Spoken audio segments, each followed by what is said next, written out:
The story begins in March on Misty Mountain. From afar, a glimpse of a girl's beautiful silhouette, a beauty that captivates many, impossible to look away. The system at this moment has unlocked the main clue of the mission. Taking on the identity of the adopted child of the Bai family, Bai Shuowei returns to the Bai household. The female lead flashes a sweet smile. It seems the Bai family has no intention of coming to greet her. Could it be that the script has started so quickly? A few words from the female lead introducing herself to the audience. I'm Bai Shuowei. For an unknown reason, I've transmigrated into a supporting role, becoming a scapegoat in a story about a fictional modern urban character. Like other scapegoats, I'm bound to a reverse tracking system. The mission content is to become a brainless supporting character, slapping those who once bullied her in the reverse text. After completing the mission, I'll be granted one wish. Shuowei felt a bit disappointed. Such a boring story, only getting to be a supporting role, without the radiant halo of the female lead. Even so, she still held hope that with it, she could change her fate, go against the tide, and reach the peak of life. In the blink of an eye, she had transmigrated to the hunter-gatherer era. It should have been like that, but she still held on to her dream. Reality slapped her in the face before she could slap others. She angrily called out, "System, come out here quick. Is this the book transmigration you talked about? Did you swallow the two words modern or what?" The system quickly responded, "Very sorry. The system encountered a serious error, bringing you 5,000 years before the story." Shuowei froze on the spot. "So what do we do now?" "The system has started the self-repair function. Please be patient until the repair is successful." She sighed, hugging her unlucky self. No choice but to wait. Her hot blood was boiling. "But I never expected that garbage system would take over 5,000 years to repair. During those 5,000 years, I constantly changed identities." She heard phrases like, "Only wine remains in spring." Days passed like a galloping horse, as if they were falling on deaf ears. "I waited until I became the ancient ancestor of Huaxia." A beep sounded. "Host, we're back now." She didn't know whether to be happy or sad. The system finally returned to the beginning of the story. Shuowei wandered alone on the empty road, exhausted from the journey. "Maybe I should just fly to the Bai family's house," she thought, conflicted. No. Scaring normal people would be disastrous. She heard an engine sound. She noticed a car approaching. Her face lit up.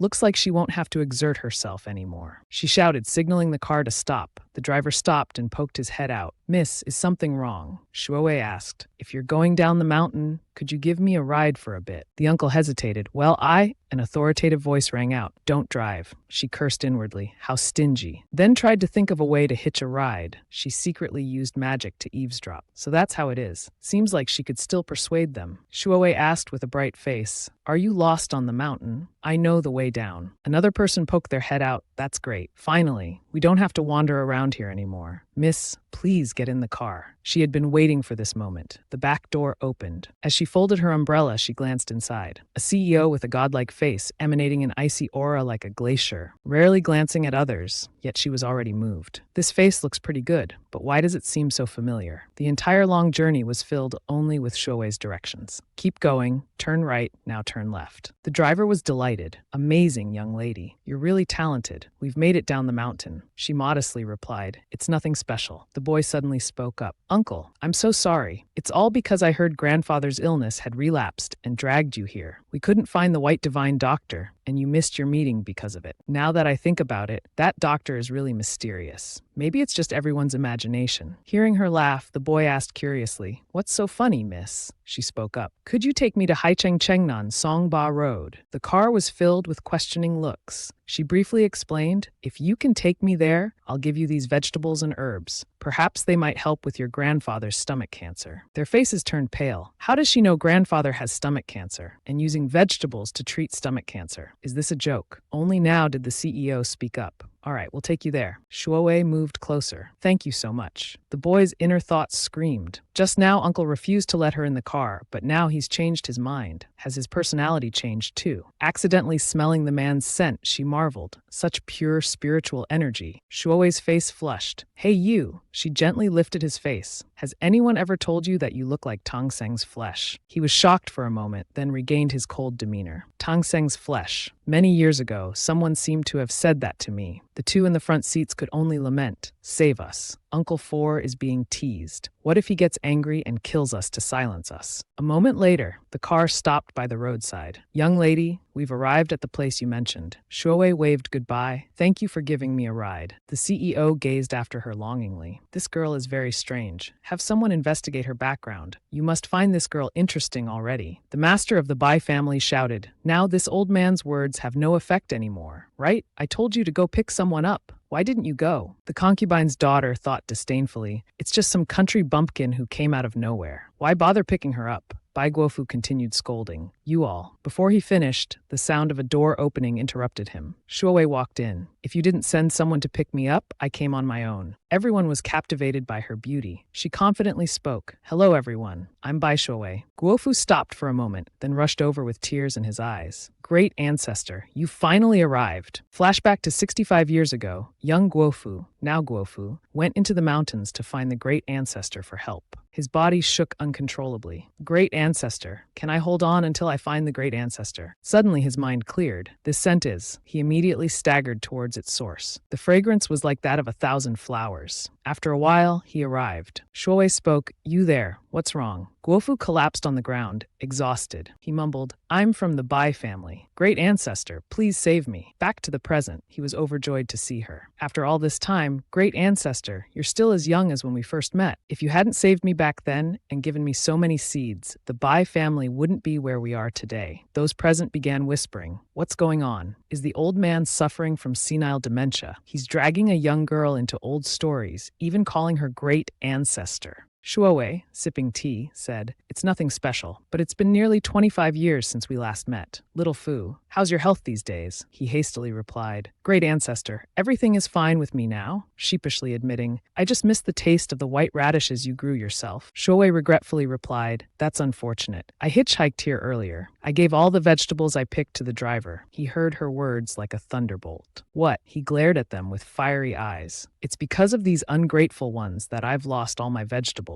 Everyone broke into a cold sweat. They wondered, why is the old man suddenly glaring like this? She gently put down her teacup. The current residents of the Bai family. Bai Momo perked up her ears to eavesdrop. "Indeed, she's from the countryside. Never seen such a nice house before, right?" Shuowei sighed and continued, "It's really small and rundown, not like when you occupied that mountain back then. Grand family, grand career. Little Fu, how did the Bai family under you become so poor?" This time it was Momo's turn to be thunderstruck. "What?" she angrily interjected. "How dare you speak to my grandfather like that? Do you know how expensive a villa on Songba Road is? Do you have any idea? Our house here is worth 50 million. Selling you wouldn't even buy a bathroom here." Pleased with her scolding, she received a slap from Guofu. "Momo, how dare you speak to the great ancestor like that?" Her eyes welled up with tears. "Grandpa, you hit me for this stranger we don't even know. You've never hit me before." His face turned serious. "How can you call the great ancestor a stranger? Momo, act like an educated person for once. Quickly apologize to the great ancestor." She turned away. "I won't. Why should I apologize to that hussy?" Guofu gave up on her. He said embarrassedly, "Please forgive us, great ancestor. It's my fault for not raising my descendants well. The Bai family has indeed declined under my care." Shuowei didn't care about such trivial matters. "It's fine. Children have their own fortune. By the way, about my wish to study at Huahua High School, have you arranged everything?" He started to answer but stopped abruptly. "Wait. Although everything's been arranged for you, great ancestor, you don't have a household registration. My second son's family is useless, but if we put you under their name, perhaps you could protect them." After hesitating, he finally spoke. "Great ancestor, about school, it'll take a few more days to finalize, but having parents would make things smoother at school." Shuowei continued. "So, Guofu gathered his courage and said, "So I was thinking, perhaps the great ancestor could make a small sacrifice. How about using your name under Bai Huangguang's family, saying you're their adopted child?" She felt a headache coming on. This little Fu is focusing on her for the sake of his descendants. But the power of the script is truly formidable. In the original story, the protagonist, an orphan, took on the identity of the mistress's adopted child to attend Huanghua High School. Now, even if the system has a major malfunction, the plot will still proceed this way. She could comfortably accept the offer. A painful cry rang out. The next moment, someone fell to the ground. Bai Huangguang quickly stood up. What are you doing, dear? His wife's face darkened. So you agreed to let this adopted child into the Bai family. Adopting a child is a big deal. Why didn't you discuss it with me? You don't consider me, Maria, as the lady of the house. His voice trembled with fear. No, I wouldn't dare. I heard father mention adoption, but I thought it was under my elder brother's name. Guofu was surprised. That's not right. They think I'd put the great ancestor under their name. That would harm them. He turned to her, stammering, Great ancestor, about this. If you find it unsuitable, we can forget it. Shuowei waved her hand calmly. There's nothing unsuitable about it. The next moment, her face brightened, her voice sweet as sugar. Dad, do your best. I hope you can convince Mom soon. Seeing them dumbfounded, she clenched her fists excitedly. Perfect. I love watching dogs fight each other. Yuan Hui gritted her teeth in anger. This hussy calls him dad so quickly. She must be Bai Huangguang's illegitimate child from outside. What great ancestor. Such a ridiculous story. Who would believe it? Guofu slammed the table. Enough. Stop embarrassing us. Momo, the great ancestor doesn't have a phone. Go buy the best, latest model. I'll have someone transfer money to you. Though reluctant, she couldn't refuse. She could only curse inwardly. On what grounds? My phone is over a year old, and Grandpapa never thought of getting me a new one. A country bumpkin from the countryside wants to take my place. I, this young lady, will deal with you sooner or later. Witnessing this scene, Selfie's mood improved considerably. Wonder what this mother-son duo will put in her head next. Their eyes are about to pop out. Right, where's my room? I had just said 3 words when Guofu was interrupted by his granddaughter on the 3rd floor. We specially prepared it for you, he frowned, remembering the 3rd floor. Up there. Isn't there just one room for miscellaneous items? How, Momo? Selfie agreed without much thought. I'll stay there. He spoke up, confused. No, great ancestor. You can stay in the room opposite Momo's. Outwardly, her expression unchanged. No need. Living to this age, such material conditions seem normal to me. But inwardly, her eyes revealed coldness. She knew well that the original Bai Shuowei lived opposite Momo, resulting in constant trouble from her. Being alone on the 3rd floor might be more peaceful. A gust of wind blew. Selfie's hair gently flowed with the wind. Everyone's eyes were fixed on her. Miss Selfie is so beautiful, like a fairy. Even the noble young ladies of Haicheng don't have such an aura. Miss Selfie is both beautiful and cool. Hearing these praises, Momo began plotting against Bai Shuowei. Tonight, I'll show you how formidable this young lady is. Up to the dusty 3rd floor. Guofu felt even more uncomfortable. Great ancestor, how can you stay in such a room? Let me choose a better room for you. Selfie lazily yawned. Little Fu, I'm tired. He immediately understood her meaning. Yes, all right, great ancestor. Rest well. If you need anything, you can find me anytime. I know, you may go now. As soon as she finished speaking, the sound of the door closing echoed. Shuowei sighed in relief, finally alone. She silently gazed at the scenery outside the window. Suddenly, something flashed across her field of vision. A chubby little mouse was stuck at the window. It was trying to squeeze into the room. Sophie unexpectedly called out, Snowball, I thought you weren't coming back. Its eyes sparkled as it rushed to her side, but was picked up. I follow wherever you go. Just that mice are a bit slow in chasing. She reproached. You don't even know to be embarrassed. I gave you 25 spirit points, yet you can't even shapeshift now. It struggled in protest. This can't be blamed on me. Wasn't it said that after the country was established, animals weren't allowed to become spirits? The system beeped. The script has begun. Host, please slap the faces of all the evil people who have bullied the original host. Selfie was surprised to find the system working again. The next moment, it started beeping continuously. Error detected. Initiating self-repair function. Please do not disturb. She could only laugh awkwardly. Indeed, this was the normal operation of this trash system. Keep repairing. Best if you take another few thousand years. Suddenly, her heart started racing. Her face turned pale. Snowball panicked. Hey, what's wrong? Her hand fumbled for the medicine bottle. Then she hurriedly took a pill. The situation improved. She frowned and stuck out her tongue. It tastes awful. Don't worry. This heart condition of mine is an old illness from 5,000 years ago. It needs divine medicine with lots of spiritual energy to stabilize. The little mouse recalled, but back then on the mountain, Shuowei smiled and said, the mountain had plenty of spiritual energy, so this illness didn't recur as much. I also avoided you. It felt guilty, so that's how it was. If only I knew how to create a portable spiritual energy storage, you wouldn't have to suffer like this. Her eyes seemed to have a glimmer of hope. The spiritual energy storage of that young man I met this morning, isn't it exactly a portable spiritual energy storage? If I could get some spiritual energy from him, wouldn't I not need to take bitter medicine anymore? A few hours later, at the Duan family home, the atmosphere grew increasingly heavy. Modern medicine could no longer cure Mr. Duan's cancer. Everyone, please prepare for the worst outcome. A gray-haired person shouted loudly. Didn't Jingye and Uncle Four go to find some divine doctor? Where are are they? The young man closed his eyes and replied, "It seems it was just a hoax. There's no such thing as a divine doctor." The old man was stunned, his voice trembling. No divine doctor? If there's no divine doctor, doesn't that mean Dad will die? Fei Heng remained silent, not saying a word. A girl rushed in, calling young master. This girl said she had met a divine doctor on Yunwu Mountain. It's not just a rumor. She recounted everything. If you're talking about the white divine doctor on Yunwu Mountain, I have indeed met her. Her medical skills are extraordinary, not to mention cancer. As long as you haven't turned into a dried corpse, she can save you. Moreover, she treats patients based entirely on her mood. For poor people like us, not only does she not charge, but she even gives us vegetables. The image of that girl appeared in Fei Heng's mind. Vegetables. Could it be that divine doctor? What does she look like? The woman happily showed a photo of them together. That white divine doctor is very beautiful. She always looks like a fairy. My son bought me a phone before. The white divine doctor even taught me how to use it. There's a photo of us together in the phone. The beautiful face of that girl is Bai Shui, so she is the divine doctor.